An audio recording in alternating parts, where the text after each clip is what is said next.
What's going on, everyone, and welcome back to the Surprise Jab Podcast. I'm your host, Zachary, surprising with new topics every single weekend, jabbing you with your daily dose of UFC. And boy, do we have a big event for you guys this weekend. UFC Perth goes down this Saturday, September 27th, live in Western Australia. Or is Perth in Eastern Australia? I don't know. Wherever Perth is, that is where the event is going down in Australia. And we have 14 fights. At one point, there were 16 confirmed, and at one point, Dana White said he was trying to make 17. This is one of the most jam-packed cards we have of the entire year, main evented by Carlos Ulberg and Dominic Reyes. We have a lot of debutantes. We have a lot of veterans returning. We have a lot of fun stuff taking place, and we are going to be predicting every matchup that takes place and previewing every single matchup as well. Also, we'll be dropping our NFL Week 4 quick predictions. I've been doing pretty good this season. I really have. What am I on the year? I'm 35-13. Already, that's a 90.4 percentile. The 90 percentile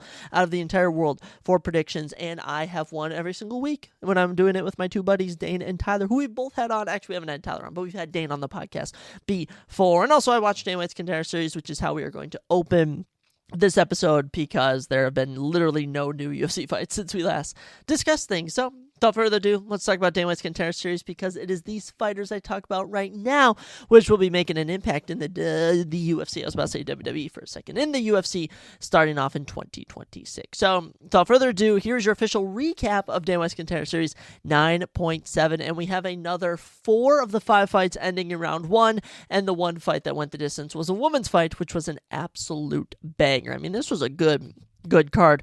We kick things off. Rafael Tobias taking on Jair de Oliveira. And let me just say, I predicted this to a T. You know, I thought Rafael Tobias was going to get him out of there. I mean, Jair de Oliveira did not belong in there at all. 29 years old, the height discrepancy, the reach discrepancy, just everything about this screamed Rafael Tobias was coming to take over.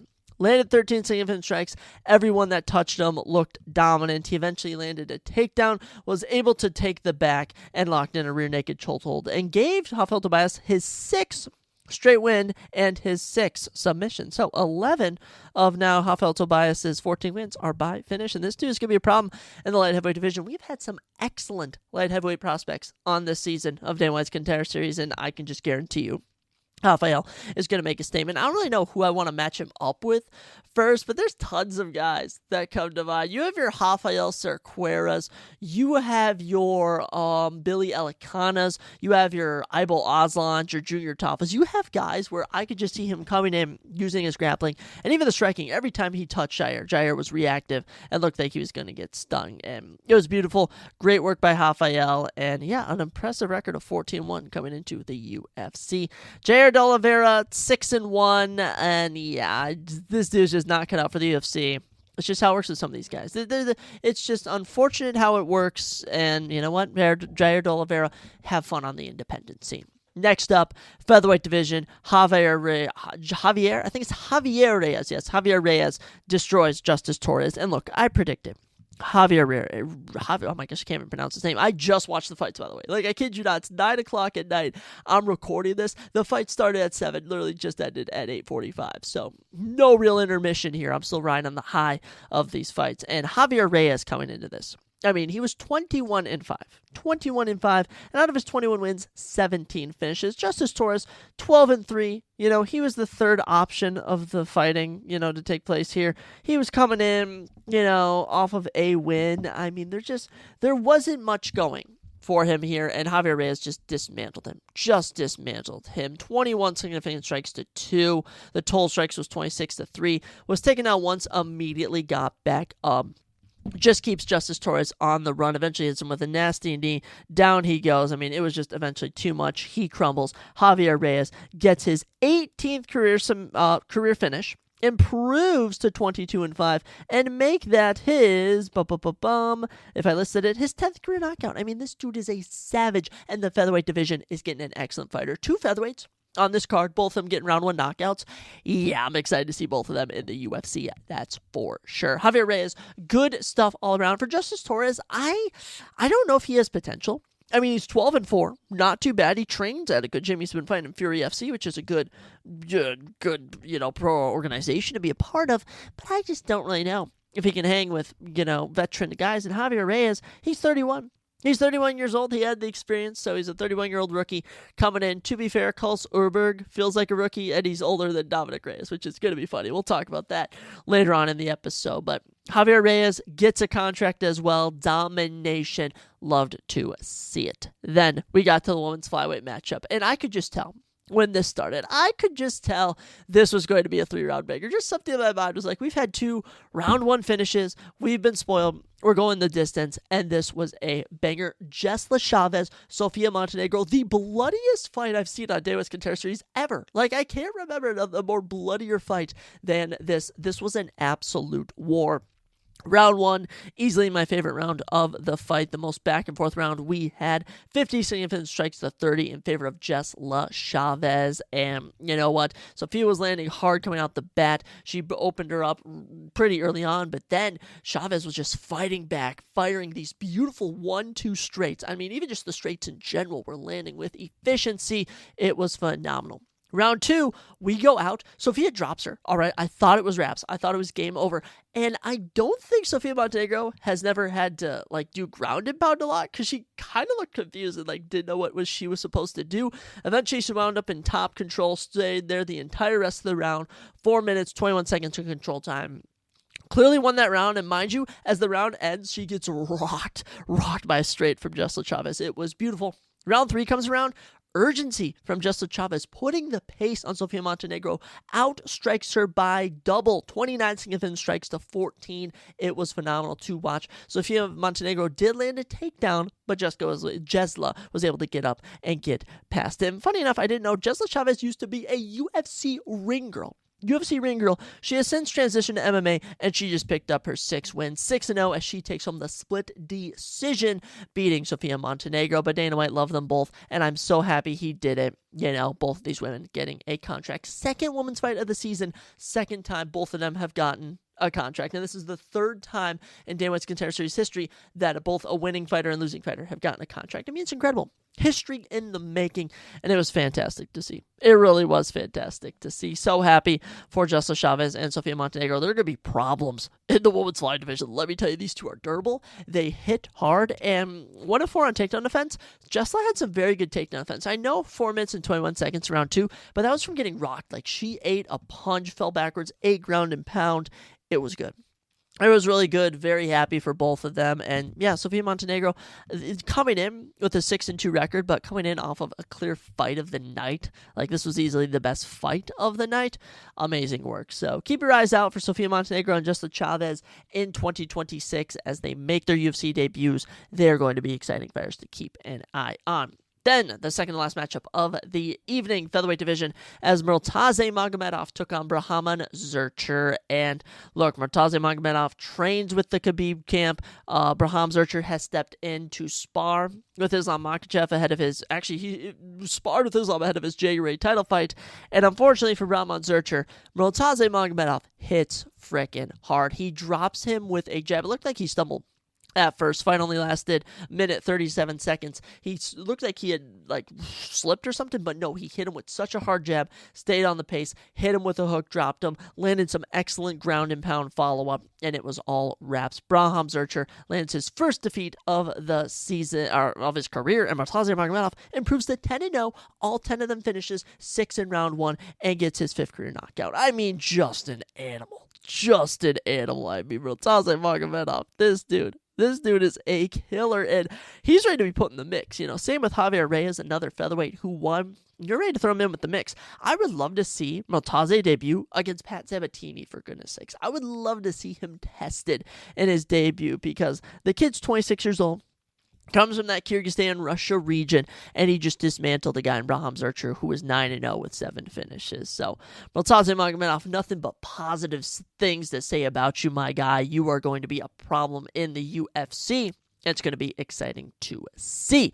As for Brahman Zurcher, I don't know. I still see potential. But at the same time, if you don't have a chin, if you can't eat hard punches, you won't last in this business. Which brought us to the final matchup of the night. And by the way, everyone I've listed up to this point, if I haven't blatantly said it, they've all gotten contracts. like I said, even the two women, they both got contracts. Nothing different in the main event. The only fight I didn't predict correctly, that was Montes Condravicius dismantling Dejani Barbier. Now, it's pretty even, and they had some great scrambles right off the back. I mean, this fight only lasted 1 minute and 6 seconds, and you had this, 27 seconds control time for Barbier, 15 for Montes. It was for just over 40 seconds of them scrambling with each other on the ground up against the cage, and then Montes just lands this beautiful, kind of like a hook straight, and Dejani goes out, and then kind of, I think, when Dejani fell and he ate the first punch, it woke him back up, and he started to hold on. I do think it might have been a tinge premature, but I'm not acting like he wasn't out. We're not acting like Montes didn't slump him and it wasn't him falling down and eating a punch that woke him back up. So, Dejani Barbier, sorry to see you lose, man. I was hoping to get another banger out of Croatia, but only 8-1. Still time to turn your career around, go out, get 8 wins, come back 16-1. It can be done. But Montes Condravicius, 8-1, picked up a knockout in Cage Warriors in 42 seconds, has now come out and knocked out a guy in 1 minute and 6 seconds. And yeah, I sense big things ahead in the middleweight division. I mean, this dude's going to be a problem. 6 career knockouts and an absolute animal.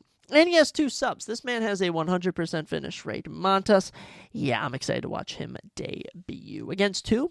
I don't know. Middleweight division's deep. The middleweight division is one of the deepest divisions.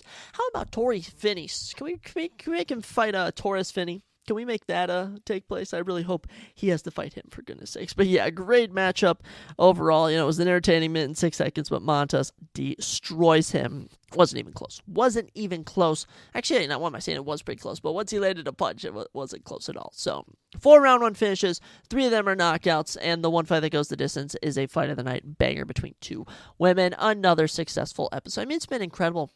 This has been the greatest season of DWCS Contender Series, I can happily say. It makes it enjoyable to watch. This is what you tune into and watch, and you're excited about. This is what the Ultimate Fighter wishes it was. It's kind of a crazy. I think the Ultimate Fighter has gone away, and now DWCS Contender Series has taken its place as the best place to find not only new contenders, but bring new people to the sport wanting to see excitement. So, DWCS Contender Series 9.7 gets a 10 out of 10 from Zachary Ruger, and we go 4-1 predictions, which isn't too bad at the end of the day. So, exciting stuff overall. And yeah, tune in every week, guys. I'm telling you, tune in every week. Watch it. Watch episode 8. There's only 3 left of the season. The season is flying by, which also makes me think it's weird that 7 weeks have passed since the first episode, which absolutely sucked. That's when Bosinger Susukara was on here. Actually, remember, I saw Superman and Weapons in the same day with 2 of my buddies. Isn't that weird to remember? But DWCS Contender Series 9.7. There's your recap. Go watch the highlights. It is worth a watch. Now, I'll tell you what else is going to be worth a watch. Week 4 of the NFL season. We're back with our quick picks. We got some tougher matchups this week. This is where things start to get tricky. Week 4 is where you see whether teams can grind it out or keep it going. So we're going to go through every matchup. We got some on Thursday, got some on Sunday, got some on Monday, and I'm going to lock in my predictions. Let's freaking do it. Kicking off week number 4, Thursday night showdown in the NFC West as the Seahawks visit the Cardinals. And I don't know, these games in the NFC West are always so unpredictable. You never know what team is going to show up. I mean, the Seahawks team, which I saw this past week, they looked good. They looked dominant. They looked like a team that can get it done and can be world beaters. And as for the Cardinals, they choked against the 49ers. They had the game, and they choked it. So it's really tough to know what you're going to get with both of these teams, which always makes it tough to predict their matchups. Cardinals are coming off of a loss. Seahawks are on a 2-game winning streak, and this one is in, Arizona, which they've gone 1-0 at home. Seahawks are 1-0 on the road. So there's literally not much to analyze here. There really isn't. But when I look at the offenses, I look at the fact James Conner is injured. Marvin Harrison Jr. has been struggling against good wideouts, has been struggling against good cornerbacks, and Kyler Murray has been average at best. And the Seahawks defense is currently either, I think, 1 or 2 or 3 the best defenses in fantasy football for the league. I mean, they are having an excellent start to the season. Their defense has been on fire. Just got 17 fantasy points last weekend in their victory. So I'm going to go with the Seahawks to defeat the Cardinals. It is Thursday Night Football. Anything can happen, but as I've seen a bit of a trend through the first 3 weeks, is that the team that's predicted to win on Thursday Night Football has won. So I'm going to go with the Seahawks to win. I am a Jackson Smith and Jigba fan, and I really have never picked a Cardinals player. I've never had Kyler Murray, never had Marvin Harrison Jr., I've never had James Conner. The last Cardinals player I had in fantasy football, I kid you not, was my rookie year when I had, oh my gosh, what's his name? Larry Fitzgerald, he actually won me my first ever championship the first year I played in fantasy football. So Seahawks over the Cardinals should be close, but I think Sam Darnold can handle business. Then we head over to the great state of London. The great state, as I say, I realize it's a country, and I'm telling you guys I'm smart. I promise you I'm smart. I'm not that dumb. As I'm clicking on it, there's ads. They now have ads on ESPN. So when you go to click on the matchup to predict it, it takes you to some Google, who knows, Bang Bros type of thing. But it's Vikings and Steelers going down 8:30 a.m. Yikes is all I'm going to say. I mean, I'm obviously picking the Vikings here, and I think the Vikings historically win when they are playing in London, but I will say it is against a Steelers team, which also traditionally wins. So, I mean, I pick the Vikings every week. Actually, last week I picked the Bengals, and it kind of worked, so maybe I should pick the Steelers, but I generally don't think the Steelers are going to win. We're going to own Aaron Rodgers again. Who do they have? Who they have? They got DK Metcalf. Yeah, their defense is good. And who they have? Jalen Warren? Absolutely not. We get Jordan Addison back, who I might put in my league. I don't know. Should I bench DJ Moore and put in Jordan Addison? I don't know, but yeah, Vikings easy pick. Don't need to say much on that. I just love that it's the Steelers and the Vikings in London. Two teams which just signify London to me. And the last time they played in London, the Vikings won. So, unless this game's in Dublin. I know they have a game in Dublin and a game in London, so I think this is a London one, but if I'm wrong, then you can flame me down below or something, or wherever you're listening to this. Go into the comments, go text me on Instagram or Twitter and be like, hey, you idiot, it's in Dublin. Oh, well, I'm riding with the Vikings wherever it's at. Then we get into our noon slate on Sunday. Commanders take it on the Falcons, and I thought the Falcons were going to be a great team this year. Turns out they suck. Turns out Kirk Cousins might actually start over Michael Penix Jr. I mean, what was that, Falcons? Beating the Vikings, not even giving up a touchdown, and then you go and don't even score against the Panthers. The Panthers suck. Oh, my goodness. Now, the Commanders didn't do good either. They're 2-1. Now, let's not act like the Commanders had themselves a good week. They did not have themselves a good week. They went out and beat they did beat the Raiders. They did beat the Raiders. Who was I thinking of that they lost to? I don't even freaking know. Clearly, I don't know ball. But, yeah, I'm picking the Commanders this season. I think I have Scary Terry and Deebo Samuel in some leagues. I hope Jaden Daniels comes back, because in one league I have him, and with him being out, it really hurts me.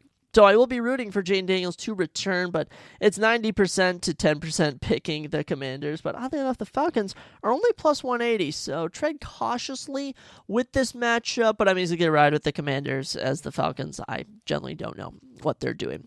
Another noon game, and this has to be everyone's lock of the week, as the minus 1,800 Bills take on the plus 900 Saints. 99% of ESPN has picked the Bills. Only 1% have picked the Saints. Saints are 0-3. Bills are 3-0. I don't really know what much more that I need to say, to be honest. Like generally, I have no idea. No more I need to say. I'm going with the Bills.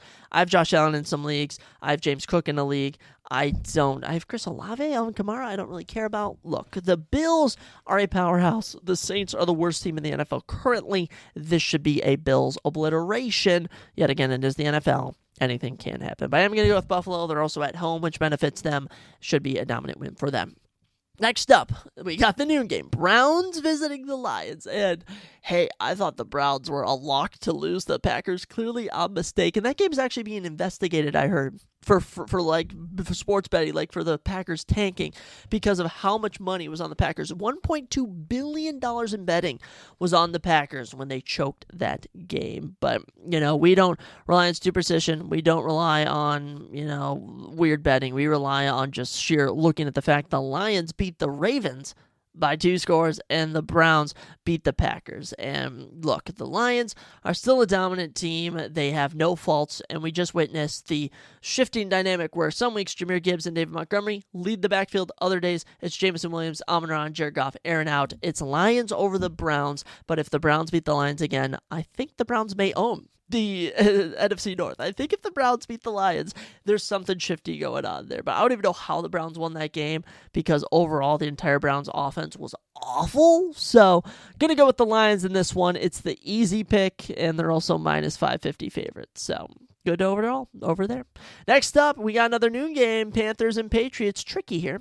Both teams are 1-2. Patriots are the favorites, but the Patriots just don't strike me as a good team. I know they're supposed to be good, but they picked up a loss last weekend. And I mean, they played the Steelers close, but at the same time, they were never really that close. At the end of the day, I never really saw them putting it together. The Panthers are carrying some serious momentum. I do want to point some out is that the Panthers are going to be on away. The Panthers are on the road, and I think the Panthers historically win more when they're at home, but they are a good underdog prediction. I'm torn here. I'm really torn here. These two teams are very similar, young quarterbacks. Chuba Hubbard does have the edge over Trayvon Henderson, but if you want to bring in, what's his face, who always takes over? Ramondre Stevenson. Ramondre Stevenson always will just come in and steal carries from Trayvon Henderson. Diggs hasn't been connecting with May. Look, I think it's better often than not to pick the Patriots over the Panthers, but if the Panthers win this week, I'll consider picking them more. But I am going to go with the Patriots, being that they're at home, being that the Panthers beat the Falcons. And historically, when we look at the Panthers and Falcons, their games are always flip-flop. So I'm going to go with the Patriots to beat the Panthers. It's crazy to think back in 2015, this would have been Tom Brady versus Cam Newton, and now it's Bryce Young versus Drake May. How the times change. Another noon game, Chargers and Giants, 3-0, 0-3. I really like the Giants here. I really like the Giants, and I don't know why. I genuinely don't know why, but I can't pick the Giants because their QB locker room is not it. They were exposed by the Chiefs, and Cam Scatterbo had a breakout game, but that was it. Cam Scatterbo was a one-man crew out there. He was the star of Sunday Night Football, even over all the Chiefs players, and yet his team overall absolutely sucked. Meanwhile, the Chargers are looking like a dominant unit. They are currently, in my opinion, the second best team in the league. I have them behind the Bills. I actually have the Chargers ahead of the Colts, ahead of the 49ers, ahead of the Eagles, and ahead of the Buccaneers for being best teams in the league. They're all 3-0, by the way, so I'm going to go with the Chargers over the Giants, but monitor this as something in me says the Giants may just pull out a little bit of trickery here, as this is in New York, and it's across the country for the Chargers. Next up, another noon game, Eagles and Buccaneers, and the only reason I'm picking the Eagles here, is because the Buccaneers have been playing in a lot of close games. Mind you, they're 3-0. But I just think when it comes down to these close games, the Eagles are more experienced, more cohesive. And we witnessed the Rams come back, and we witnessed the goal line stand where they block the kick, return it to end the game. Yeah. And by the way, I also have Devontae Smith, so I'm going to be rooting for him a lot. I also got Jalen Hurts, Saquon Barkley. But I also have Amika Buka and Bucky Irving. I mean, I'm in way too many leagues. That's all I'm going to say. I'm in way too many fantasy leagues. So Eagles over the Bucs, but hey, you know what? Buccaneers can always pull off the upset. The more I look, I'm actually playing this way more conservative than picking upsets, but a part of me knows that that's the right course of action to take. Give me the Eagles over the Bucs. Next up, for the noon slate, and it'll round out our noon slate, Titans and Texans. They're both 0-3. Titans are plus 300. Texans are minus 400. This really makes me want to pick the Texans. I mean, pick the Titans, I should say, because the Texans are just such an obvious pick. The Texans shouldn't even be 0-3. It doesn't make any sense. They only have a minus 13 point differential, which isn't that bad at all, but the Titans, minus 43 point differential, I mean, they have looked abysmal. Lose by 3 touchdowns to the Colts, lose by 3 touchdowns to the Rams, and then they did play the Broncos close, but that was the season opener, and season openers are never the same. I remember Gardner Minshew was quarterback for the Jags, and he said, this is our year after they won week 1, and they proceeded to not win a single game the rest of the season. So I am going to pick the Texans here, but if the Titans win, it is going to be hilarious. I actually have a really hard time seeing the Titans win a game this year, so if they are going to win one, I think this would be a perfect one to choose. But yes, I am going to go with the Texans to get this done. Should be close and competitive. Next up, Colts taking on the Rams to kick off our 3 o'clock slate. And yeah, this one should go to the Rams. This Colts team has been on a roll. But when I look at this Colts schedule, I think that's something important to look at. The Colts are 3-0. They technically have the best point differential in the entire league. They've beaten the Titans. They've beaten the Broncos by 1, and they blew out the Dolphins. And we've just learned that the Dolphins absolutely suck. Meanwhile, the Rams are out here just an offensive explosion. And by the way, my buddy Garrett, we've had him on the pod before on a big episode with all the boys. He traded me a second-round pick in our Dynasty Sleeper League for Devontae Adams. Thank you for Devontae Adams. By the way, I'm 3-0 and the best team in the league. I will most definitely be picking the Rams now, as I am now a Devontae Adams fan. Don't know how that occurred, but thank you, Garrett. I truly, truly appreciate it. Next game at 3 o'clock, Jaguars and the 49ers. And after watching the 49ers come back against the Cardinals, I think anything is possible for this team. I really hope Brock Purdy gets back soon, but the fact this team is doing so good, missing George Kittle, missing Brandon Ayuk, no longer having Deebo Samuel, really shows me how good they are. And the Jacksonville Jaguars seem to have lost all chemistry they have. I almost wonder if Travis Hunter coming on has thrown off everything they've had. They also got rid of Tank Bigsby. They got rid of Tank Bigsby, who I absolutely love. So I don't really know what more to say here. Going with the 49ers, they're 3-0. And as for the 2-1 Jags, I think they're frauds. I think this is going to be an 8-9 team this year, and they haven't been passing to Brian Thomas Jr. And whether I have Brian Thomas Jr. or don't, I'm a Brian Thomas Jr. fan, so that makes me sad. So I'm going to go with the 49ers in this one. I hate to be going with all the favorites, but in reality, like generally, I can see upsets in all these games, but also when I think about it, if these teams play correctly, like a team like the 49ers should beat a team like the Jacksonville Jaguars. Next up at 3:30, can't believe it's not Monday Night Football or Sunday Night Football. It's Ravens and Chiefs. Holy cow. And the Ravens, minus 150 are 1-2. The Chiefs, plus 130 are 1-2. And now everyone's picking the Ravens. And I do have Lamar Jackson, which makes me also want to pick the Ravens. But there's something about this Chiefs team where they finally got a win over the Giants, where I can just see them carrying some momentum in.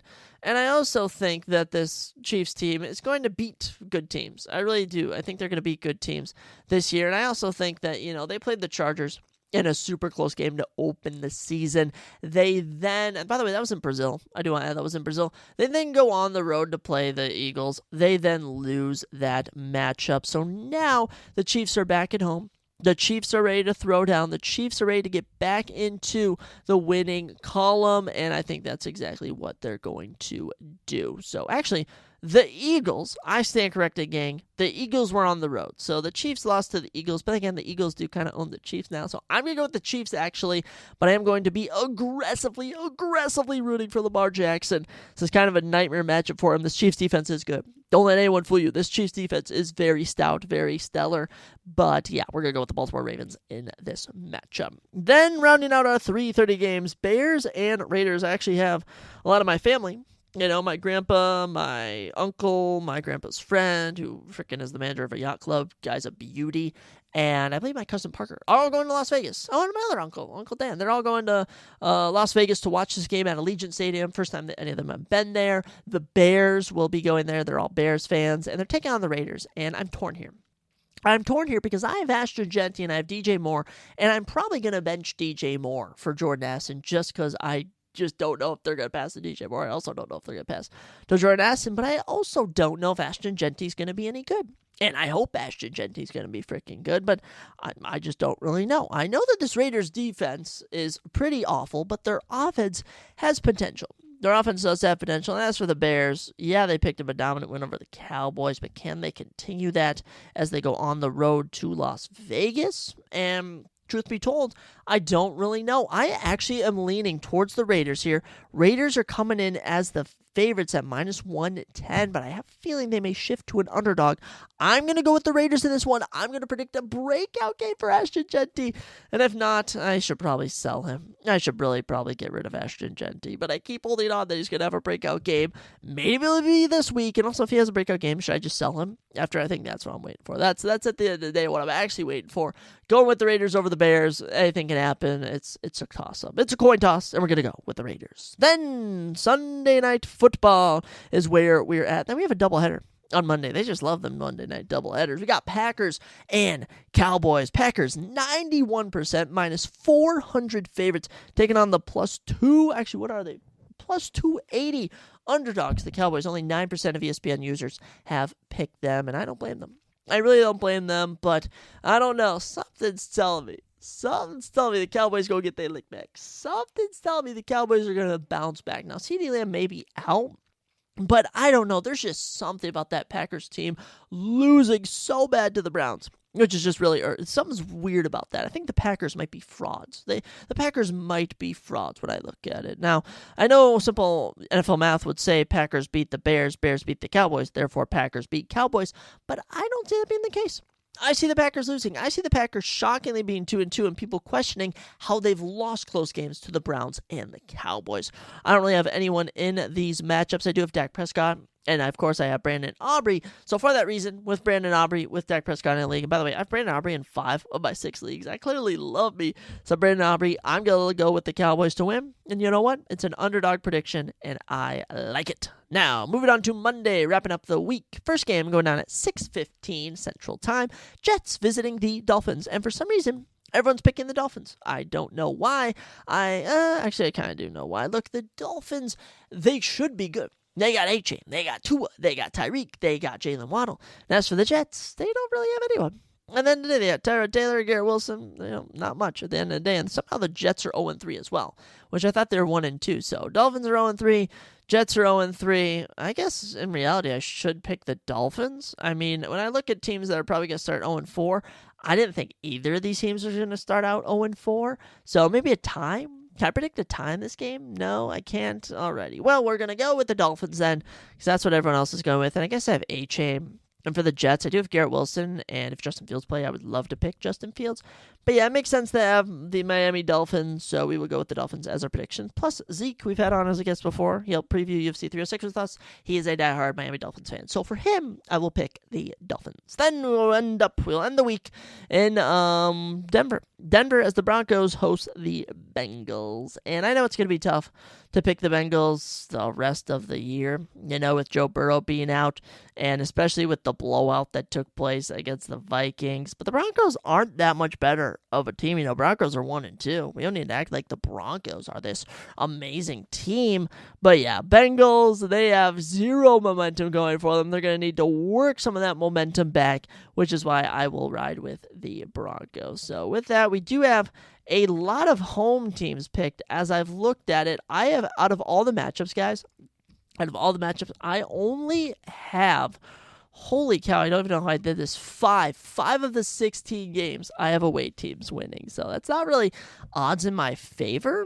But you know what? I'm just going to ride with my picks. I don't really mind. This weekend, I'm going to be super busy.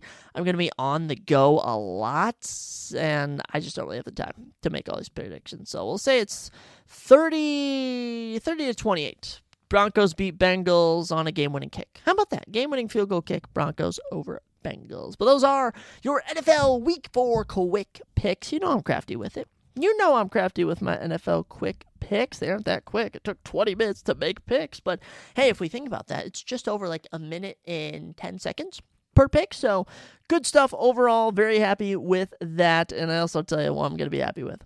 And that's going to be our UFC Perth predictions. Oh my goodness. I am as peachy as a pie to make these. We have a lot, guys. And it's coming to a point where it's 9:30 at night and I have to make all these picks. So we're going to get through this. We're going to drop some banger predictions, and I'm going to get you all hyped up for UFC Perth, which I think starts middle of the day since it's in Australia. I don't really know. Let's take a look at this card. Kicking off this card, we head to the women's strawweight division as we have Loma Luke Boonmi, who I believe is actually ranked in the women's strawweight division, number 14. Yes, she is, as she takes on the unranked Alexia Thanera Bergushina. Is her nickname. I have no idea what that means, but cool nickname, I guess. Alexia. 10-3 for Loma, 12-1 for Alexia, 5'4" to 5'1". Some height for Alexia and some reach as well. 67 inches. Whoa. To 61 in favor of Alexia, and they both fight in the orthodox fighting position. Liana, actually, this fight was moved up. This was not even on my radar. This one was supposed to take place mid prelims, but they've been shuffling around this bout order. So let me find this on my notes. Plus 190 for Loma Luke Boonmi, minus 250 for Alexia Thanera. We'll start with Loma Luke Boonmi. here, always at a size disadvantage she is. But 10-3 professionally, and she's been all right in the UFC. 29 years old from Thailand, one of, if not the only fighters fighting out of Thailand. I know that for a fact. She trains at her own Muay Thai gym, the Luke Boonmi Muay Thai gym in Thailand. And of her 10 wins, she only has 2 finishes, 1 KO and 1 sub. And of her 3 defeats, she's only ever been submitted once, and that was pre-UFC. She's gone 7-2 in the UFC, which is pretty stellar, and currently rides a 4-fight winning streak. Last win was in April when she grappled Estela Nunes to a decision victory. It was pretty even overall, but got it done. Her biggest career win has probably been over Elise Reed, who she submitted, but she also holds a win over Denise Gomez, which is pretty good. Her only losses are to Lupi Godinez and Angela Hill, who are currently ranked number 6 and number 12 in the division. So Luke Boonmi is experienced. She is coming in, this always at a size disadvantage. She is smaller, but she uses her grappling to always prove significant for her in getting it done. She takes on a formidable threat in Alexia Thanera. The 27-year-old is from Brazil and is on a 10-fight winning streak. She fights at Ribas Family in Brazil, which is the same gym as Amanda Ribas, who is still ranked. I wonder, Amanda Ribas is no longer ranked. Does she kick? Oh, she's ranked number 11 in the division. I was wondering if they had fired her, but I think it was, or not fired, but released. I think it was the other one. Vivian Arujo is who they let go, but no. Ribas is still in there, and she trains with Alexia Thanera. Of her 12 victories, she has 8 subs, and of her 1 defeat, it was by submission. She has, what I have here, she has actually, here's a fun fact about Alexia Thanera. She's a submission girl, so she has 8 subs, actually, I meant to say, of her 12 victories. And out of those 8, she's had 2 arm bars, both get done in 8 seconds. I have no idea how that stat's even possible, but it is. Fought on DWCS Contender Series last season, got a dominant victory, and then debuted in March this year and dismantled Molly McCann, submitted her in round number 1 with a rear naked choke. It wasn't even close, and after watching that, I can best say that I'm riding with Alexia Thanera here. Unless you see Luke Boonmi get the jump on her, I got the minus 250 favorite, Alexia Thanera, getting herself another round 1 submission. Moving up, we have 2 brand new heavyweights debuting in the UFC, and thankfully they haven't even updated the stats, so we have no idea how big these boys are, which is just wonderful to see. We have Brando the Balkan Bear Parrish, who is 4-1. He's the minus 185 favorite, taking on the Snack Panther Alicia Ellison, who is 5-1. He is the plus 150 underdog, and yeah, both men stand in the orthodox fighting position. I don't know a lickety-split about height or reach on either of these guys. Thank you, UFC Stats, as this fight takes place in 5 days, and I don't know. Actually, it takes place in 4 days. This fight takes place in 4 days. By the time you listen to this, it'll be 3 days, and they don't have the stats updated. Thank you. Thank you so much, UFC. Brando Parrish, though, is 31 years old, and he is the hometown boy from Southern Australia. He currently rides a 2-fight winning streak and trains at City Kickboxing. Of course, they're credited Gym 2, Dan Hooker, as well as Sonya, Kiker France. A lot of guys fight there, and we're going to talk about some more fighters who fight there on this card. He was actually supposed to fight on DWCS Contender Series week number 4 and taking on Alicia Ellison. So this matchup was supposed to happen on week 4 of DWCS Contender Series. Instead, it's taking place on this card. Of his 4 wins, he has 3 KOs and 1 sub, all taking place in round number 1. So he's a big prospect. He's coming in. Excited to see him as he takes on the 28-year-old Alicia Ellison. He is 28 years old from Washington and rides a 3-fight winning streak. He trains at Combat Sport and Fitness, the same gym as Chase Hooper. Of his 5 wins, 5 finishes, 4 KOs, and 1 sub, all of them coming in round number 1. His last win came in January, so I'm excited to see this matchup take place. All these guys have never left round 1. It's been pretty exciting overall, or at least for their finishes. They've never left round 1, so I expect some fireworks here, and hopefully we can get a new heavyweight prospect in the UFC. I am going to ride with Brando Parrish here. He's the hometown guy. His finishes have looked more impressive to me, and just from their tapology pictures, I thought he looked more dominant. So Brando Parrish over Alicia Ellison. I also like his nickname more, the Balkan Bear over the Snack Panther. The Snack Panther sounds so goofy. I just hope that one of these guys is actually talented and can break into the UFC, because you never know. You never know with some of these guys. The heavyweight division is so hard to break into, so fingers crossed. That's all I'll say. Then moving along, we'll see what the next bout order they got going here. Perfect. It's looking to stay continuous. Women's bantamweight division, which is a division where we desperately need women. You got Michelle Montagu, the wild one, making her UFC debut against Luiana Dread Carolina. Southpaw stands for the 6-0. Michelle Montagu, orthodox for Luiana Carolina. They don't have any stats on Michelle Montagu. Thank you, UFC. Thank you so much. Michelle is the minus 220 favorite, though. Plus 175 is the UFC veteran, Luiana Carolina. And we'll start with Luiana Carolina because we can pick more of her, fighting career apart as opposed to Michelle Montague. Luiana from Brazil, of her victories, 3 KOs and 1 sub. She's been all right. She's been all right. Of her 4 defeats, she's been finished twice. She's gone 6-3 in the UFC. She was originally supposed to fight Montana De La Rosa back in March. That fight never took place, so her last fight was in July of 2024. She does ride a 3-fight winning streak into this contest, so it's carrying in some momentum. Her last loss was in March of 2023, a split decision to Joanne Wood. She holds wins over Priscilla Cachueta and Lupi Godinez, both very good wins. Her last win was over Lucy Pudilova. Not the most notable, but yeah, Luiana Carolina, always interesting to see. I've seen her get knockouts, seen her be knocked out, seen her get submission. I've also seen her get submitted. So I've seen about everything with Luiana Carolina. I just think the one thing I haven't seen is impressive performances overall. And that's where Michelle Montague comes in, as Michelle is 31 years old from New Zealand. Actually trains the American top team, I think, over in the United States, so that's pretty interesting. Of her 6 wins, 6 subs. Her entire game plan is to take you down and submit her. She's gone 4-0 in the PFL and 1-0 in Bellator. Her last win, August of 2024. So neither of these women fought in 2025, but this is a submission expert in Michelle Montague. And this is one of those cards similar to the Paris card. I am hoping that new fighters can break through on this event. Gonna go with Michelle Montague. Give me the round 1 submission. I'm predicting we start out this card with a lot of finishes. This could be the best prelims we have the entire year. Keep us moving, gang. We're now into the men's bantamweight division. And another bout shuffling here. All right, this wasn't supposed to be the 4th prelim in, but now it is.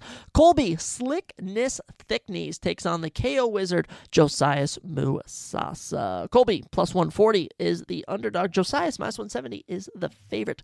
Colby Thicknees, 7-1. Josias, 8-1. 5'8" to 5'7", 1 inch in height for Musasa, and a notable 5 inches in reach for Josias. Southpaw with the left hand for Musasa, orthodox with the right for Colby Slickness Thicknees. That's a little tongue twister there. Colby Slickness Thicknees. That's really helping me grind my S's there. Let's start with Colby here, okay?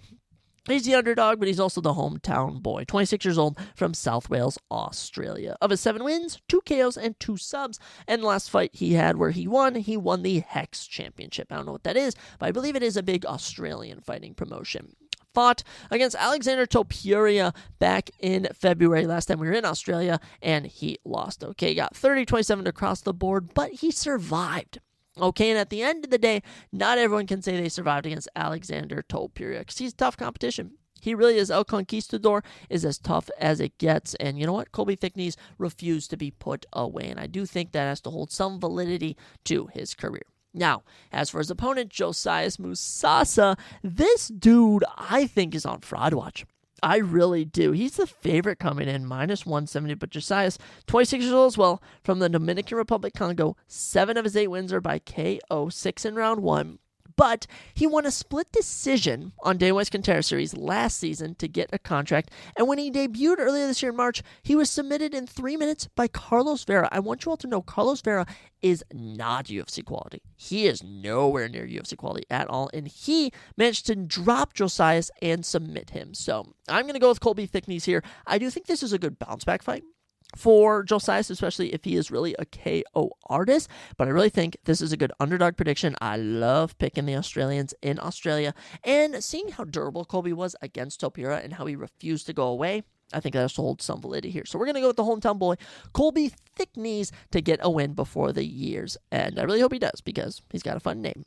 Next up, lightweight division. Jamie Mullarkey, Rolando the Machine Bedoya going at it. No idea how Rolando is still in the UFC. He must have gotten a fantastic contract from his agent because he has not really done much in the company. 17-8 for Jamie, 14-4 for Rolando, 6 foot to 5'11", decently close. Both men have a 74-inch reach. Both men fighting the orthodox stance. 3 years separate them.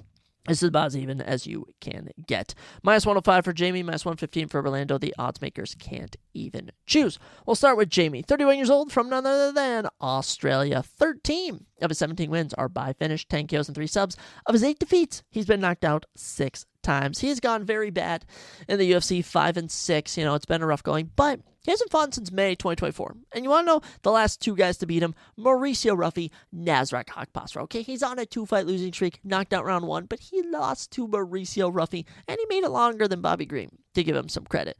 He is 1-3 in his last 4, so this is make or break for sure for Jamie Mullarkey, but this man holds wins over Michael Johnson, Francisco Prado. I mean, he's not that bad. Last win was September of 2023 in Australia. So maybe now that he's back in Australia, by the way, actually his last 2 wins have came in Australia.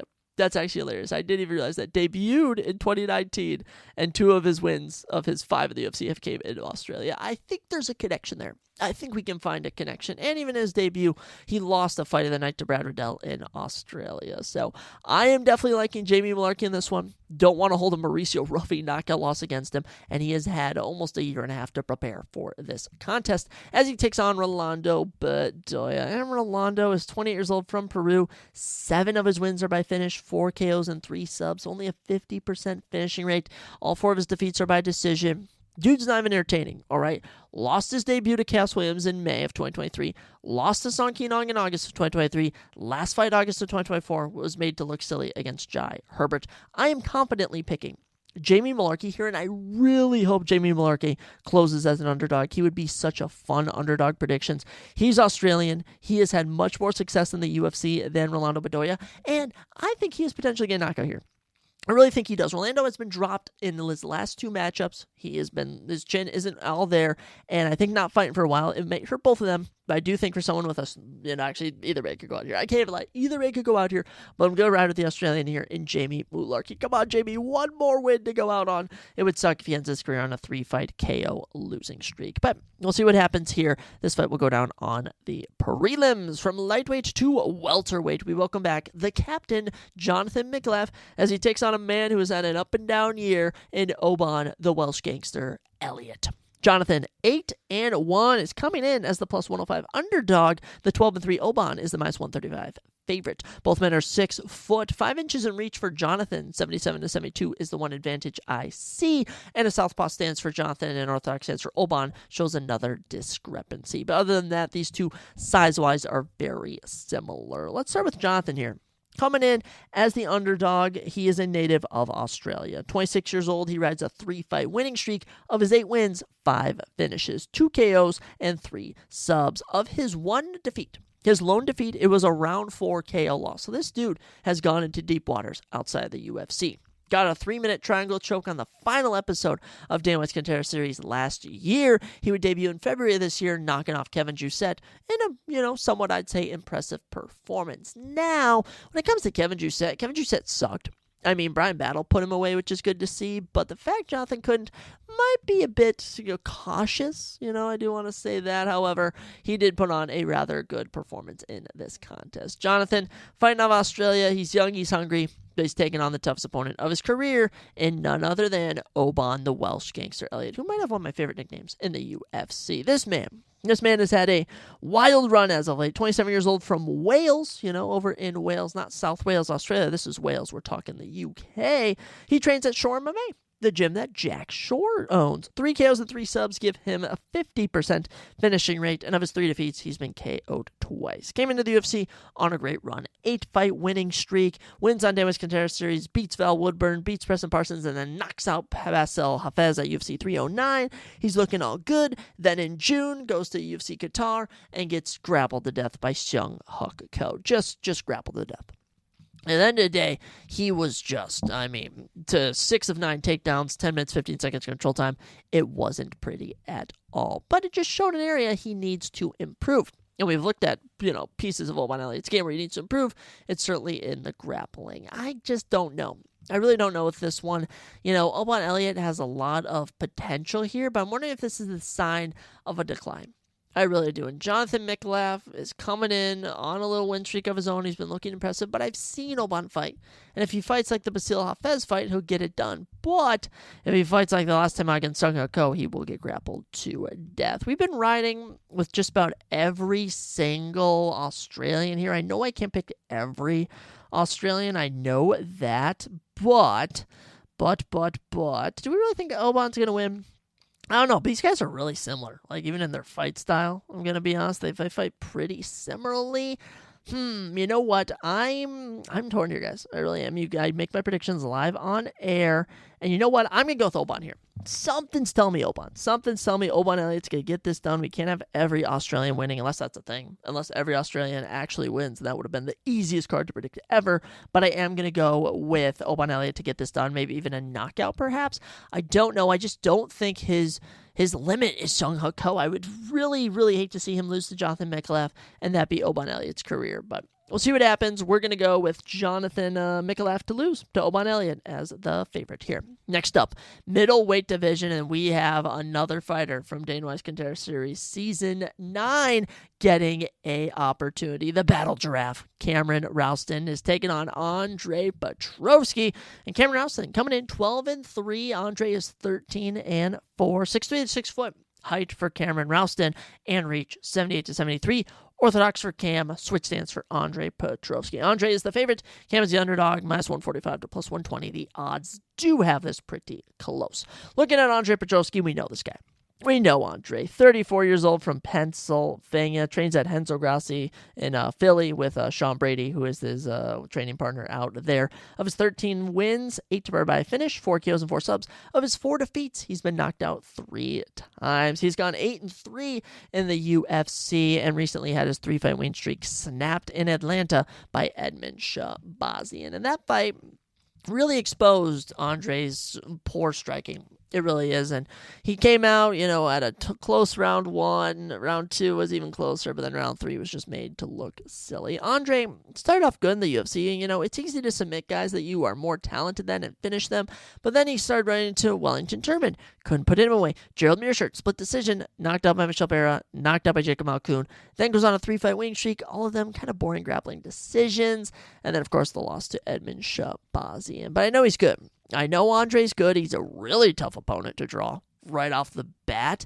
So I think it's going to come down to if Cam can catch him and if Andre can learn from his losses. Look at the Edmund Shabazian loss. You just got to take him down. You just got to submit him. He has not been hunting for finishes. He hasn't attempted a submission since July of 2024. He hasn't even attempted ground and pound since then. So Andre Petroski will have his hands full as he takes on the debuting Cameron Ralston. The Battle Giraffe is 30 years old, and he is from New South Wales, Australia. Trains at City Kickboxing. Currently riding a 4-fight win streak. 11 of his 12 wins are by finish, 4 KOs and 7 subs. Of his 3 defeats, he's been finished only once in his career by knockout. And of his 12 wins, 6 of them have came in round 1 with a finish. He fought Torres Finney on Season 8, Episode 2. He lost that fight by getting grappled to utter death. Went out, got some wins, came back on this season, knocked out Brandon Holmes in under 3 minutes. That was on August 19th. So this man is making a 39-day turnaround, which is crazy to see. It really is crazy to see, and it's impressive, might I add. I'm really impressed with him for this one. This is so tricky. This is really tricky because I can see Andre exposing the grappling here, but I can also see Cam just going out there and finishing Andre pretty handsomely. And as I've seen so far, guys that they give opportunities on Dana White's Contender Series pretty soon, they don't let them go. And I was pretty positive on Andre Petroski, but I forgot he lost that Edmund Shabazian fight, and it wasn't pretty either. He didn't look good in it whatsoever, and it's just, this one's tricky. This one's really tricky, and it comes down to, can Cam keep this on the feet and put Andre away, or will Andre end up getting the takedown and running through Cam Ralston? And I think Cam is going to have the hometown crowd outside, and there's just something about this crowd when it gets behind you in Australia, you don't let them down. A majority of the time, you don't let them down. So I'm going to go with Cam Ralston to get this done. He's also an underdog. Really good underdog prediction here, and this one will be for Jonathan Mikalev. Since I didn't pick him, I gotta go with Cameron Ralston. This one should be good, and I will be excited to see how Cameron Ralston does in the UFC. Coming in next, light heavyweight division. This is the Spotlight Division 2 in the main event and co-main event, so keep your eyes peeled as we go throughout the card here. Navajo Sterling takes on Trator Rodolfo Bellato. The undefeated Navajo 7-0. Rodolfo 12-2 with a draw and a no contest. So goofy. 6'4" to 6'3". 1 inch a night for Navajo. 4 inches in reach for Navajo. 79-75. Orthodox stance for both of these gentlemen. Minus 245 Navajo. Decent favorite, Rodolfo Bellato, plus 190, decent underdog. Navajo Sterling, 27 years old from Auckland. He trains at City Kickboxing. Of his 7 wins, 4 KOs. And he actually got a knockout on last season's Dana White's Contender Series, which got him a contract. But I add, he has, won his 2 UFC fights, win in December and a win in May, December 2024, May of this year. And, he hasn't gotten a finish. And I think this is the fight where he gets the finish. Had his debut against Tuco Tucos, and I think kind of underestimated him. Tuco Tucos was going nowhere. And after watching what Tuco Tucos did to Junior Tafa, clearly that man has the heart of a fighter, I'll tell you that. Now, as for Ivan Erzlan, he threw everything at Ivan Erzlan. He dropped him in round number 3. He was taking him down in round 2. He was piecing him up in round number 1. It is hard to put away Ivan Erzlan, which we'll reference later in the episode. But I think Navajo has a decent chance to get the finish here as he takes on Rodolfo Bellato. Rodolfo, 29 years old, from Brazil, has 11 of his 12 wins by finish, 7 knockouts, 4 subs, and of his 2 defeats, they have both came by KO. His current UFC record is 1 win, 0 losses, 1 draw, and a no contest. And also he went 4-0 in the LFA, so there's a fun fact for you there. But yeah, this man fought twice on the Contender Series, got knocked out in round 2, then got a knockout in round 2. Debuted in December of 2023, destroying Nairo Portera after almost getting knocked out. He would then take on Jimmy Crute in February this year, and after getting dominated in round number 1, would fight his way back to a draw, winning round 2 and 3.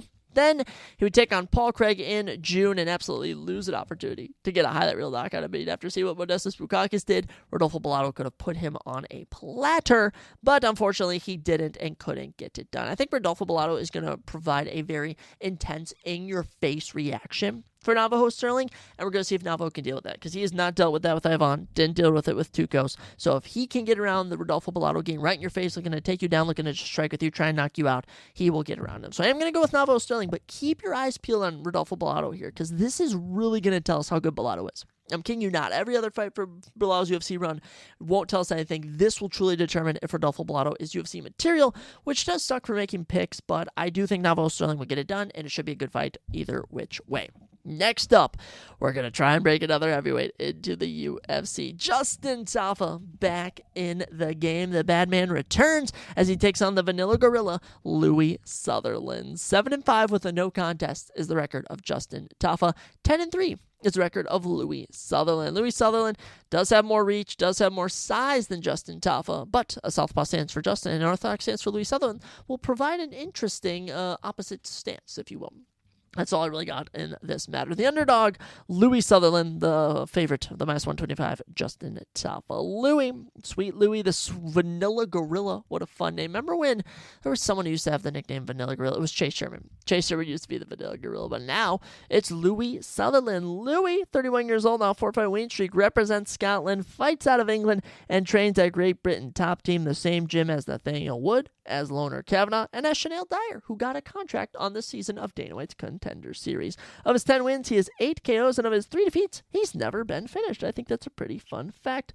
His last win was in June, where he went the distance and got it done. So Louis, they're looking to break him in. He looks like a monster in his Tapology picture, and all I know is there's 2 heavyweight fights on this card. It's Justin Tafa and Louis Sutherland, and it's Brandon Parrish and Alicia Ellison. That's an opportunity for 2 new heavyweights to break into the UFC, which we desperately need. And you know what? It's an easy fight for Louis, but can also be tough as he takes on Justin Tafa. Justin Tafa, 31 years old, from Brisbane, Australia. He's gone 4-5 with a no contest in the UFC, and all 7 of his wins have came by KO. Of his 5 defeats, 2 of them have came by knockout. The other have been decisions. So Justin Tafa was originally supposed to fight Hinata Diaz at UFC 317. That never came to fruition. His last fight was at UFC 312 when Talashan Teixeira knocked him out in 35 seconds. Now, I don't know the size discrepancy here with Louis Sutherland, but if it's anything similar to Talashan Teixeira, it's wraps. It's game over. But I tell you what I've seen through Justin Tafa's career, it's been no consistency. Debuts, knocked out by Jorgen De Castro, then knocks out Juan Adams, then loses a split decision to Carlos Felipe, then loses a fight of the night to Jared Bandura, then knocks out Harry Hunsucker, knocks out Parker Porter, no contest against Austin Lane, then knocks out Austin Lane, then gets grappled to death by Carlos Williams in a co-main event. What a fumbled opportunity. He rides a 2-fight winning streak. His last win was in September of 2023. I actually remember where it was for that event, oddly enough. And look, I like new guys. We need new heavyweights. And look, I don't know if Justin Tafa can turn back the clock. He still has 1 one-shot knockout power. But I'm going to ride with Louis Sutherland. Don't know a lick about him, which can help, can, hurt me. But I'm going to ride with some new guys, hoping we can get new heavyweights at the UFC. Because right now we are in a heavyweight economy where we are losing heavyweights left, right, and center and not gaining any. So this might kick off the main card, whether it's a 5-fight main card or a 6-fight main card. I do look forward to it. Next up, lightweight division. Tom Big Train Nolan takes on the Cannibal Charlie Campbell. Ooh, Charlie the Cannibal Campbell. Kind of a little tongue twister there. Tom, 9-1. Charlie, 9-2. 6'3" to 6 foot. Tom has 3 inches a night. I did not realize Tom Nolan was a 6'3" lightweight. Wow. 73 to 72 inch reach, just 1 inch for Tom. Southpaw for Nolan, orthodox for Campbell. -160 for Tom, +130 for Charlie Campbell. Odds makers have this close, and this is a pretty close matchup. It is short notice. Charlie Campbell is stepping in. Thank you very much. Evan Elder was supposed to fight Tom Nolan and pulled out. So thankfully, we do get a Tom Nolan appearance. 25 years old from Queensland, Australia. Of his 9 wins, he has 5 KOs. And this man came in off of the Contender Series off of a sub-90-second knockout. He was looking phenomenal, and then ran to Nicholas Moda and was knocked out in 63 seconds, which shocked everyone. He would bounce back with a comeback win against Victor Martinez in only a 4-minute fight, then would show he has range, beating Alex Reyes, beating Vyacheslav Borshev back in February. He showed there was much more to Tom Nolan than just getting knocked out like crazy. Turned out he could even have like an Islam Makhachev, loses to some rando just really quickly, and is able to bounce back. Tom Nolan getting a massive opportunity here. Last time out, he got the win in Australia, and I'm going to hope that he can do it again as he takes on Charlie Campbell. The Cannibal. Cannibal, what a freaky name. 30 years old from New York. Out of his 9 wins, he has 6 KOs. And this man hasn't fought since April of 2024. It's been a while. He was originally supposed to fight Mauricio Ruffy at UFC 309. He unfortunately had to pull out of that fight, which really would have been a banger if I'm being honest. But yeah, 2-0 in the UFC. Actually won on UFC Noche, the original one, back in 2023. And he also lost on DWCS Contender Series. I remember that. Season 6, Chris Duncan knocked him out just when it looked like Charlie Campbell was going to put him away. His last win was Trevor Peek over 1.5 years ago. So we are just waiting to see if Charlie Campbell can deliver. But I got to ride with the big train here. Tom Nolan, man, he's been looking hot. He's been looking on fire. And after that war with Vyacheslav Borshev, I know he can grit it out against tough competition and still bring home the victory. Give me the big train, Tom Nolan. He's another Australian, and we love picking Australians on this card. I'm so sorry for Jonathan Miklev. I'm really regretting not picking Jonathan Miklev. As I look back, he's legit the only guy I haven't picked. I feel so bad, Jonathan. I really do. If I change my pick, I can't change my pick. Oh, we didn't pick Justin Tafa either. All right. Jonathan Miklev can join Justin Tafa in the not picking Australians for this card. Next up, welterweight division. Excellent opportunity here to break into the bottom of the top 15 as Jake the Celtic Kid Matthews is back to take on the Asian sensation Neil Magny. Crazy these two have not crossed paths, despite being in this company a decade together. Jake Matthews, 22-7, will have his 30th professional fight. Neil Magny, 30-13, will have his 44th professional fight. 6'3" to 5'11", 4 inches in height for Neil, and a notable 7 inches in reach for Neil Magny, 80 to 73. Orthodox stands for both of these gentlemen. The biggest favorite on this card is Jake Matthews at -500. Neil Magny comes in as the biggest underdog, +360. We'll start with Jake Matthews, man. Dude's been on a great run.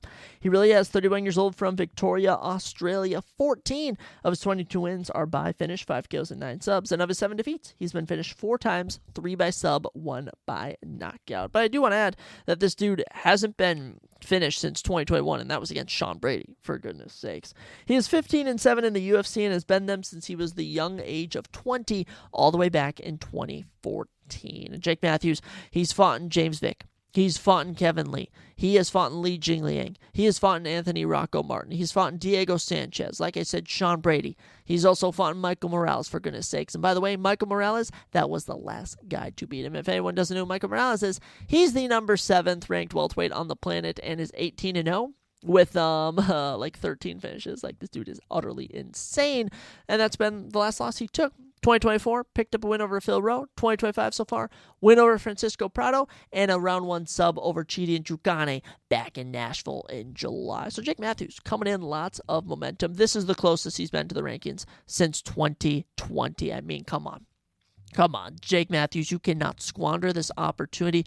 3-fight winning streaks have hurt this man throughout his entire career. Came into the UFC, 3-fight losing streak, loss. Was then on a 3-fight losing streak, ran to Anthony Rocco Martin, loss. 3-fight winning streak, Sean Brady, loss. So this is his ceiling here. Neil Magny will prove just how far Jake Matthews can make it in his career. And unfortunately for Jake, Neil Magny is the Thanos of gatekeepers. I mean, I've never seen a gatekeeper like Neil Magny in my life. 38 years old. From Illinois, only 13 of his 30 wins are by finish. Crazy to think about. Of his 13 defeats, 10 he's been finished in. 4 knockouts, 6 subs. He is currently 23-12 in the UFC. This will be his 26th UFC appearance. And by the way, last time he fought in August, got a round 2 TKO of Elizio Zaleski dos Santos. So he's coming in off a win, I might add. Neil has been with the company since 2013. Wowza. Wowza. At one point, he was on an electric 7-fight winning streak before running into Damian Maia. He would bounce back with a 3-fight winning streak, including beating Kelvin Gastelum and Hector Lombard. He also holds wins over Carlos Condit and Johnny Hendricks, and even had a fight against Rafael dos Anjos on UFC 215. The loss to Santiago Ponzinibbio in 2018, getting just face-plant knocked out in round 4, would change kind of his career for him, but he would bounce back, beating Li Jingliang, beating Robbie Lawler before losing a main event to Michael Chiesa. Bounce-back wins over Jeff Neal and Max Griffin would set him up for a fight with Shavkat Rakhimov, who would show just why he's Shavkat Rakhimov. As Daniel Rodriguez would clown him for his submission game, Neil Magny would then submit him in 2022. Then we get into the present age of Neil Magny, and you can even include the Shavkat Rakhimov loss in here, as here are the guys that Neil Magny has lost to.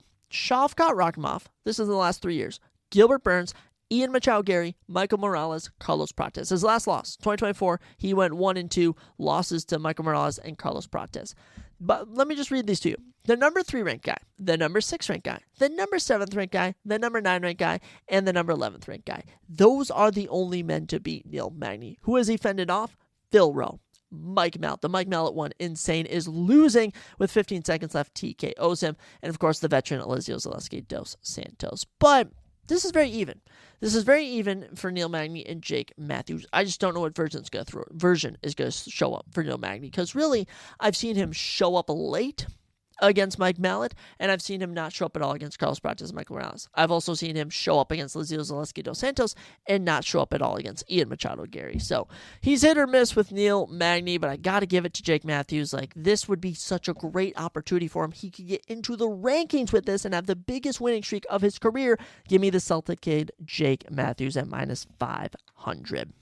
With that, ladies and gentlemen, we get into the final 3 fights of the evening. Featherweight division for this one, Jack Farr Jenkins takes on the Savage Ramon Tavares. And I'm a little surprised this is as high on the card as it is. Jack is 13-4. Ramon is 10-3, but they haven't really done much in their UFC career. 1 inch in height for Ramon, 5'8" to 5'7", 2 inches in reach as well, 70-68. Southpaw for Tavares, switch stance for Jenkins. That's it. That's really all you get to work with here with these two. Pretty similar size-wise. Jack Jenkins has had a fairly decent run in the UFC. He's also the -300 favorite, for goodness sakes. He's 31 years old from Victoria, Australia. 9 of his 13 wins are by finish, 6 KOs and 3 subs, and all of his losses, he's been finished in 3 by sub, 1 by knockout. I do want to add, they've been giving Jack Jenkins tough fights across the bat. Season 6 got a round 3 TKO with 30 seconds left to get a contract into the UFC. He would debut at the legendary UFC 284, beating Don Shainis. He would come back a couple months later and beat Jamal Emmers.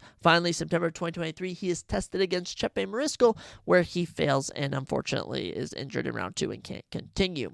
Comes back August of 2024, TKOing Herbert Burns in round number 3. This would be the final fight he has won. All right, February 2025, came back, lost to Gabriel Santos, but he has shown some great striking here. His leg kicks are amazing. He has landed knockdowns in his last 2 fights. He is good. Okay, Jack Jenkins is good. His losses are just to Chepe Mariscal and Gabriel Santos, who are 2 amazing unranked featherweights. So, Jack Jenkins coming in from Australia. We'll see how he does against Ramon Tavares. Ramon Tavares ain't shown much. I have no idea how he's the 3rd fight on this main card. 31 years old as well. The +240 underdog is from Florida, and 8 of his 10 wins are by finish, 5 kills and 3 subs. Of his 3 defeats, he's been knocked out twice. He was knocked out on Season 7 of DWCS Contender Series, where he would then get another shot and land a 29-second knockout. He would then debut against the same guy who knocked him out on season 7 and beat him by split decision. Then his last fight was in December 2024, where he was humbled by the legendary Davy Grant. Look, Ramon Taveras, I've never seen nothing impressive from him. Sure, he knocked out Cortavius Ramos, but who hasn't knocked out Cortavius Ramos at this point? I really like Jack Jenkins here, piecing up the legs, breaking Ramon Taveras down. I would love to see a round 2 or 3 leg TKO for Jack Jenkins. Plus, this would be such a great bounce-back win for him in Australia. He's been on kind of a rough patch as of late. Let's ride with the one and only Jack Farr Jenkins. Which brings us to our co-main event, and a great opportunity to break into the top 15 at light heavyweight if he can get the victory, as Jimmy Crute takes on Ivan Erzlan. I'm talking about Jimmy Crute here. No shot for Ivan Erzlan. Jimmy, minus 185. Irvan, plus 150. 6'2" to 6'2". This is about as even as you can get. 74-inch reach, 72-inch reach. I guess you get 2 inches in reach for Jimmy Crute. Orthodox answer both of these gentlemen. Jimmy Crute is having a great comeback of a career. Let me just say, I am just getting the feeling I'm going to pick with my heart for these final 2 fights. Something's just telling me I'm going to pick with my heart for these last 2. But Jimmy Crute, all right, 29 years old, Victoria, Australia. 10 of his 13 wins are by finish, 5 KOs, 5 subs, all of his 4 defeats he's been finished in. He's gone 5-4-2 in the UFC, and he's had 9 round 1 finishes. But this man comes in off of season 2 of The Ultimate Fighter, submits Paul Craig, knocks out Sam Alvey. He has so much hype. He is then Peruvian necktie by Misha Serkinov. Didn't even know it was hitting him with it, but bounced back in 2022. Submits Michael Jacek, knocks out Modestas Bukakas. He is on fire. He then runs into Anthony Smith, where he would win round 1 against Anthony Smith, but injure his leg. Okay, comes back pretty quick, is knocked out by Prime Jamal Hill. All right, then comes back, suffers a draw to Alonzo Menifield. Then comes back July of 2023, is submitted by Alonzo Menifield. Then took 2 years off, came back earlier this year in February, and loses or gets a draw against Rodolfo Bellato in a fight where he should have won it in round number 1, but just couldn't pull it together. He then comes back and submits Marcin Pracino in round number 1 at UFC 318. It was such a feel-good moment. Man, it really was. And Jimmy Crute, I'm just so happy for him to be back in the win column. He now gets to fight in Australia again, try and bounce back. And they're giving him a good layup here in Ivan Erzlan. And Ivan Erzlan is 33 years old, from Croatia, trains at ATT Zagreb, same gym as Barbier, who we talked about earlier, who was knocked out in 1 minute and 6 seconds by whoever the crazy named man was earlier on the DWCS Contender Series recap. 10 KOs and 1 sub give him 11 of 14 wins by finish, and 2 of his 5 defeats he has been knocked out. And he's currently 0-2. And the UFC decision losses to Io Kulaba and Navajo Sterling, and all signs point towards Jimmy Crute dismantling this boy. Give me a Jimmy Crute round 1 knockout. Give it to me. I love Jimmy Crute. I hope he gets it done, and he's repping Australia. I have picked so many Australians here, and as I'm looking through the card, I am starting to notice that there may be an Australian in every fight but 1. Yes, that is insane.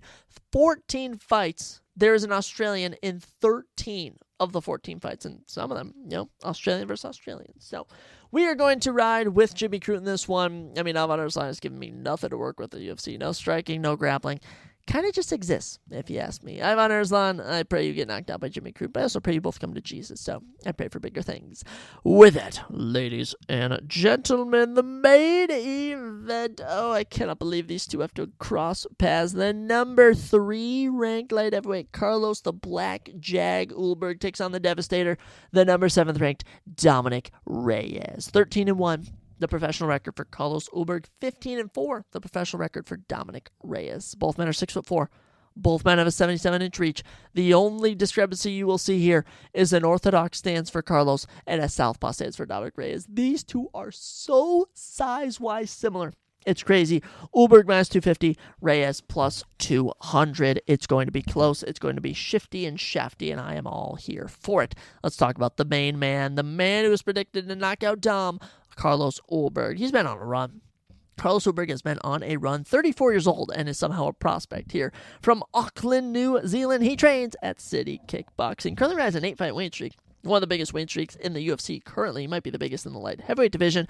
And of those 13 wins, he has 8 finishes, 7 KOs, and 1 sub. Now, Carlos Ulberg got a nasty 2-minute knockout on DWCS Contender Series Season 4. Would debut have a fight of the night against Kenny Nchukwu where he would gas out in round 2, getting knocked out. He would manage to bounce back, beating Fabio Charant in 2022, knocking out Tafon Nchukani, knocking out Nicola Negumerano, knocking out Ayapatara, knocking out Dawon Jung. Actually, Dawon Jung was a rear naked choke. That was crazy. Getting a 12-second knockout of Volkan Ozdemir, and then 2024 to 2025 was his big coming out. Beat Volkan Ozdemir by unanimous decision, and then earlier this year in March, co-main event took on Jan Blachowicz, and everyone scored this for Jan.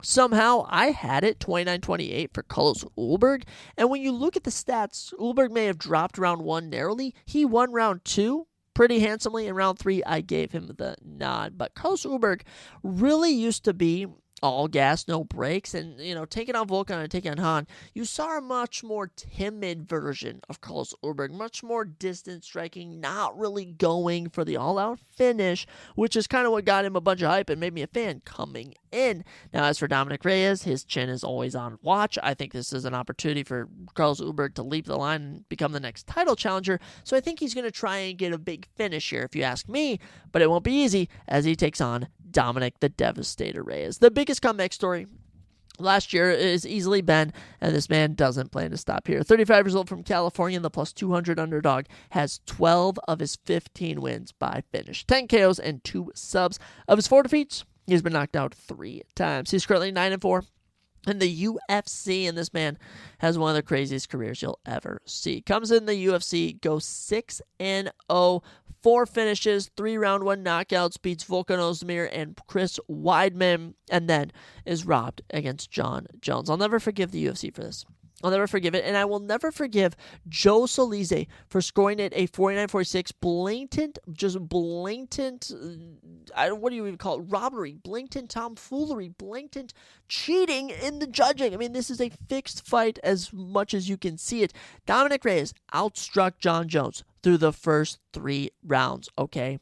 Insane. Yes, Dominic Reyes narrowly lost round 5 and 4 because he was taken down once in both those rounds, but round 1, easy Dominic Reyes round. Round 2, an even easier Dominic Reyes round. I get round 3 is the toss-up round.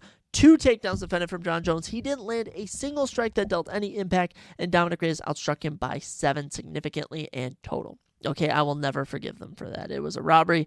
I was watching Buffalo Wild Wings. Pissed me off. That would literally change the course of Dominic Reyes' career. He would get knocked out by Jan Blachowicz, coming back, later in the year. That was prime Jan Blachowicz. He would then come back in May, have to fight prime Jiri Prochazka, knocked out in round 2. He would then take a full year off, come back November 2022, knocked out in a minute 20 seconds by Ryan Spann. This man would sit out for almost 2 years then before coming back in June of 2024 against Dustin Jacoby, knocking him out in 2 minutes. He would return in December 2024, knocking out Anthony Smith, basically being the one to retire him. Zhang Mingyang wasn't the one. It was Dominic Reyes. And then earlier this year, fought Nikita Krylov, knocked him out in under 2.5 minutes. He is back. And I'm telling you right now, boys, this isn't the smart pick. We do smart picks here on the podcast a lot, but something's telling me heart. Something's telling me when I'm watching this, am I going to be wanting to watch Carlos Ulberg knock out Dominic Reyes? Absolutely not. I'm here for the storybook ending. I'm here for Carlos Ulberg to be over his head, maybe think this is a walk in the park, and Dominic Reyes to catch his chin lacking. Oh my gosh, there's Ulberg. He's wobbling. Reyes is pounding him. Oh my gosh, Ulberg is down. Reyes is landing some ground and pound. The ref steps in, and Dominic Reyes is back in the top 5. Give me Dominic Reyes by knockout. Oh my gosh, I love it. I love it. We can't let all the city kickboxing boys win. We can't let all the Aussies win. No. We gotta rep America, baby. Dominic Reyes to get it done. Lock it in, people. Lock it in. Oh my gosh, I'm here for it. I'm so here for it, and I'm buzzing. I'm already buzzing about this. I get myself amped about these cards when I talk about them, and let me just tell you, this is going to be a banger card. But, ladies and gentlemen, it is way too late, and I am about to be going on some travels. I'm heading out to Chicago. I'm heading out to Eau Claire. If you want to say hi, DM me. Let's meet up. Let me say hello to my fans. But yeah, Dominic Reyes over Carlos Ulberg. I'm going with the upset pick. I really am. This card is going to be action-packed. I am not too high on my picks here, boys. I kid you not. It's hard to predict 14 fights and be confident about each and every one of them. But hey, we'll see what happens. I didn't go too good at UFC Noche. I went 6-7, which, funny, I got 6-7. But, I nailed the main event. And if I can nail this main event, then I truly may be the GOAT. I picked the underdog against Diego Lopez over Gene Silva. If I can predict a Dominic Reyes knockout over Carlos Ulberg, I need to be on ESPN Monday morning. All right, they need to get me a desk job. But, ladies and gentlemen, that's all I got on today's episode. Wow, a lot of fun stuff. DWCS Contender Series, man, check it out. NFL, let me know who you guys are riding with. I got a lot of fantasy boys. I'm kind of wishing I'd picked the Ravens over the Chiefs, but low-key, I'd rather just have the Chiefs win and have Lamar do good than pick the Ravens to win. Lamar sucks. And, I'd rather be good in fantasy football than good on my pick'ems. And as for UFC, Perth guys, let me know who you guys are riding with. The fact this could have been a 17-fight card is insane. I want you all to know is that we have spent almost an hour discussing these fights, and it's been absolute blast. So I'll catch you all next time on the Surprise Jab podcast. Go out there, spread some joy, ladies and gentlemen. Just remember, Jesus loves you. Jesus has a plan for your life, and you should just be all about enjoying that. Just know, no matter how bad your life is, the Lord is able to look out for you. And people might be like, oh, Zach, I don't want to hear about your religion. No. This is much bigger than religion, and I hope all come to learn that. Ladies and gentlemen, I'll catch you next time on the Surprise Jab podcast.